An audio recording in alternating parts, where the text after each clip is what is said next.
Do you know how many of the foods you eat every week are speeding up the decline of your memory? I'm not talking about strange substances or exotic poisons. I'm talking about five completely ordinary foods, things you probably have at home right now, things you likely ate yesterday, that after the age of 60 have an impact on your brain that studies from Harvard, Nature Medicine, and the NIH confirm time and time again. Today I'm going to walk you through exactly which 5 foods these are, what they do specifically to your brain, how much is enough to become harmful, and what you can choose instead. No scaremongering. No exaggeration. Just real, solid data.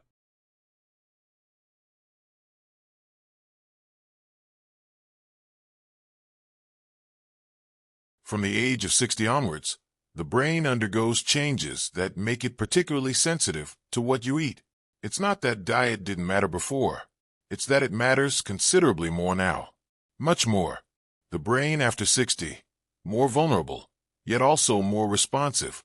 A study published in Nature Medicine in August 2025, conducted over 3 decades with more than 5,700 participants, confirmed that the Mediterranean diet reduces the risk of dementia and improves memory, even in people with a genetic predisposition to Alzheimer's disease. Nearly 40% of this protective effect was explained by measurable biological changes in the blood. Why is the aging brain more vulnerable to diet? Dr. Pablo Quiroga Subarana, specialist in neurology and clinical neurophysiology, explains it clearly. As we age, the brain's neuronal repair mechanisms slow down, the blood-brain barrier becomes more permeable, and chronic inflammation establishes itself as the primary mechanism of damage. Why is the aging brain more vulnerable to diet? The main culprit is the chronic inflammation triggered by certain foods. The aging brains of older adults are especially sensitive to neuroinflammation. When you combine a diet rich in ultra-processed products with a sedentary lifestyle, the risk multiplies considerably. Some good news before we begin. The evidence from the PRODIMED study, the largest nutritional trial ever conducted in Spain, shows that changing your diet at any age produces real, measurable benefits for brain health. It is never too late, but the sooner you start, the better.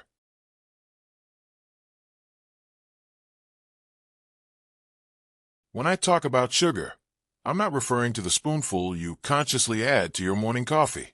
I'm talking about the sugar hidden in the carton of fruit juice you drink at breakfast, in the afternoon biscuits, in flavored yogurts, in breakfast cereals from the supermarket. This added sugar, consumed on a regular basis, produces very specific and measurable effects on your brain. Excessive consumption of refined sugars promotes insulin resistance. Neurons need insulin to function properly. When the brain becomes resistant to this hormone, nerve cells can no longer metabolize glucose effectively. This mechanism is directly linked to the accumulation of beta-amyloid and tau proteins, the hallmarks of Alzheimer's disease. Some researchers have gone so far as to call this condition type 3 diabetes. Sugar-rich diets can weaken neural connections, reduce neuroplasticity, and encourage cognitive disorders. The buildup of cholesterol deposits in the brain's blood vessels causes damage to brain tissue, whether through small blockages that generate silent strokes or through a more serious cerebrovascular event. An important distinction: not all sugars are the same. The natural sugar found in fresh fruit, vegetables, and whole grains does not have the same effect as the added sugar in industrial baked goods. What matters is the glycemic index and the presence of fiber, which slows absorption and prevents sudden blood sugar spikes. A piece of fresh fruit is nothing like an industrially produced fruit juice. What you can choose instead: water, unsweetened herbal teas, or natural sparkling water rather than soft drinks. Whole fruit instead of industrial juices. Plain yogurt with no added sugar, topped with fresh fruit. If you fancy something sweet, a little pure honey or dried fruit with no added sugar. The goal is not to eliminate all sweetness from your life, but to cut out the invisible industrial sugar.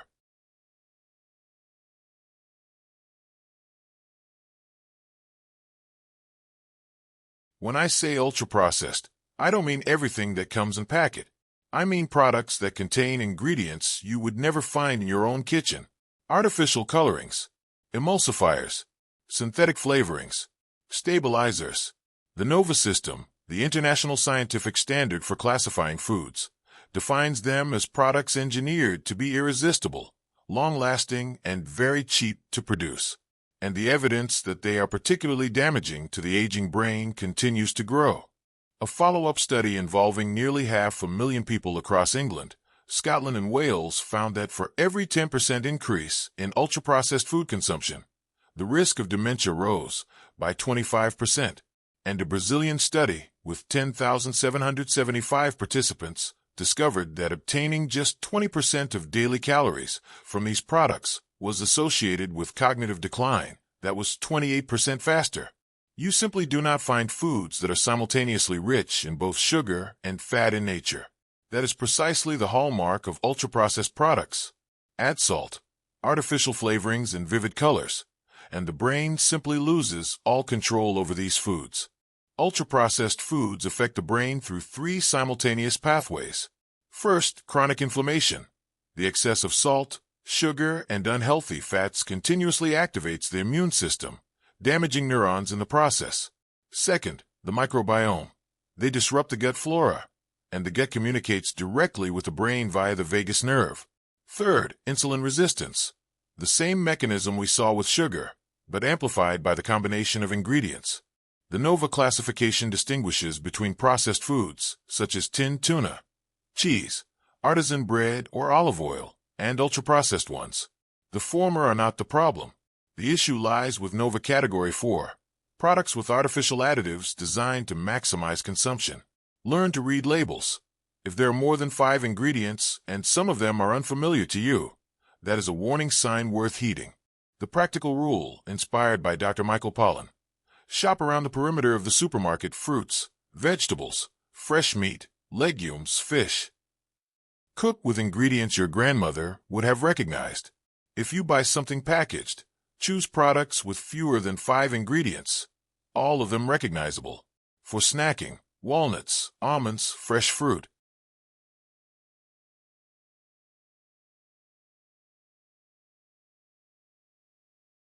This is where things get truly interesting, because the science on fats and the brain contains nuances that most health sources simply do not share with you. Not all fats are harmful. In fact, the brain needs fat to function. 60% of the brain is made up of fatty matter. The problem lies in the type of fat. Saturated fats are a documented risk. A systematic review and meta-analysis from 2019 examined the relationship between fat intake and cognitive decline, dementia, and Alzheimer's disease.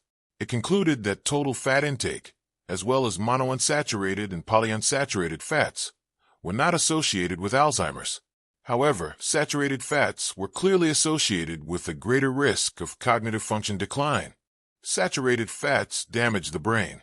They cause hyperinsulinemia and hypercholesterolemia. Excess LDL cholesterol forms amyloid plaques that obstruct the brain's blood vessels.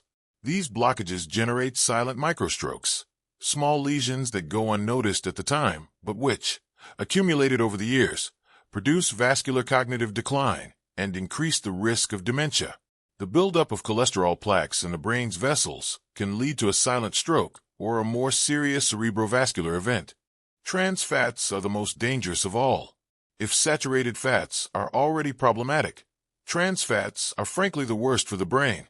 They appear in industrial fried foods, long-life bakery products, and cheap margarines. Not only do they raise LDL cholesterol, but they directly damage the cell membranes of neurons. The key distinction: not all fats are equal. Monounsaturated fats, extra virgin olive oil, and polyunsaturated fats, omega-3 from oily fish, walnuts, are neuroprotective. The Perdime study demonstrated that a Mediterranean diet enriched with extra virgin olive oil and nuts reduces major cardiovascular events and protects cognitive function. The aim is to replace harmful fats, not to eliminate fats altogether. What you can choose instead: extra virgin olive oil as your main cooking fat. It is the cornerstone of the Mediterranean diet. Oily fish 2 to 3 times a week. Sardines, mackerel, anchovies, salmon. Walnuts and almonds as a snack instead of pastries. Avocado in place of butter where possible. Keep fatty processed meats, cream, and industrial fried foods to an absolute minimum.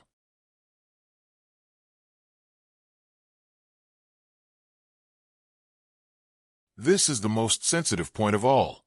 A glass of wine with a meal or a drink with friends is part of many people's way of life. And for years, some studies even suggested that moderate consumption might carry certain benefits. What does the most recent and most robust science have to say? The answer is less reassuring than we might hope. A study involving 560,000 people in 2025 concluded that any amount of alcohol increases the risk of dementia.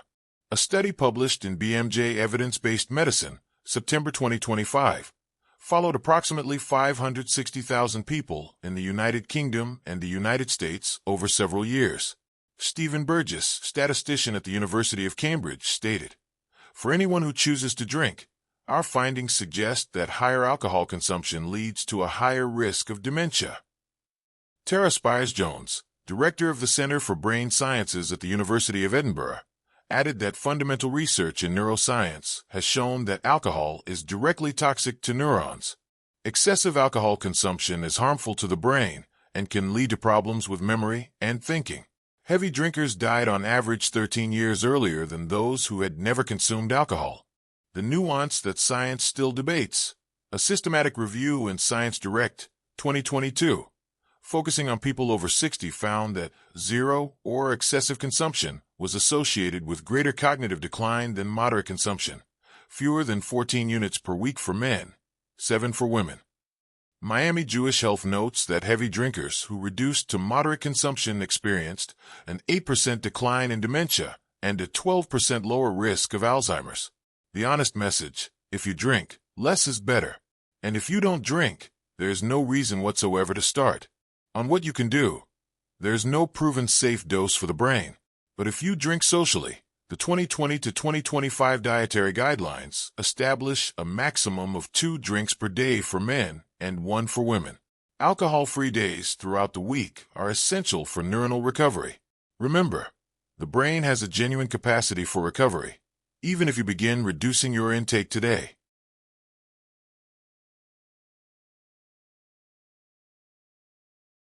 This last item is the most underestimated of the 5. Everyone knows they should cut down on salt, but very few people are aware of how much sodium hides in products we don't even identify as salty. Sliced bread, processed meats, packet soups, aged cheeses, industrial sauces. And this hidden sodium has direct consequences for brain circulation. The more salt we consume, the greater the risk of high blood pressure, and with it, the risk of damage to the brain. High blood pressure, the silent path to cognitive decline. Diets high in salt, such as those featuring industrial snacks and instant soups, can impair blood circulation and increase the risk of cognitive decline over time. Salt raises blood pressure, and chronic, uncontrolled hypertension damages the small vessels that supply the brain. The result is silent microinfarcts that accumulate cognitive damage over years, without the person noticing, until the damage is already well established. Nutritionist Veronica Rouse points out that starting the day in a state of dehydration, combined with coffee consumption, excess salt, stress, and physical inactivity, repeatedly raises morning blood pressure, increasing the risk of hypertension and cardiovascular disease. Salt is not the only villain. Potassium is the key. The WHO does not only recommend reducing salt, but also increasing potassium intake at the same time. Potassium counteracts the effect of sodium on blood pressure. Foods rich in potassium include bananas, avocados, legumes, boiled potatoes, spinach, and fish. The DASH diet, designed specifically to combat high blood pressure, combines low salt with high potassium and has been shown to reduce the risk of vascular dementia. What you can do: cook with herbs and spices rather than salt. Oregano, thyme, garlic, paprika. Check nutritional labels. More than 1.25 g of salt per 100 g is considered high. Reduce your intake of processed meats and industrial snacks. Eat legumes, bananas, avocados, and fish to compensate with potassium. And check your blood pressure regularly. It is the most direct indicator of your cerebrovascular health.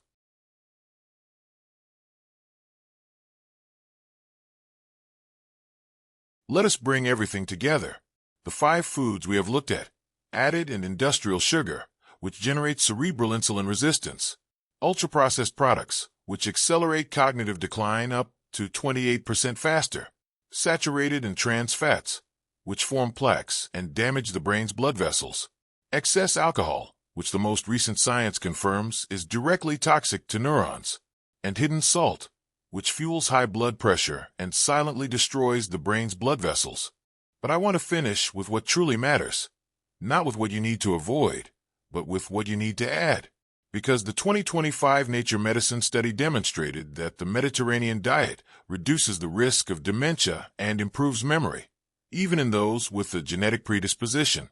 Extra virgin olive oil, oily fish, legumes, fresh fruit and vegetables, nuts, and sharing a meal at the table with someone you care about. That is what protects your brain. If this video has been helpful to you, please share it with someone you love.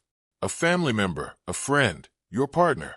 The information we have covered today is rarely presented with this level of clarity anywhere else.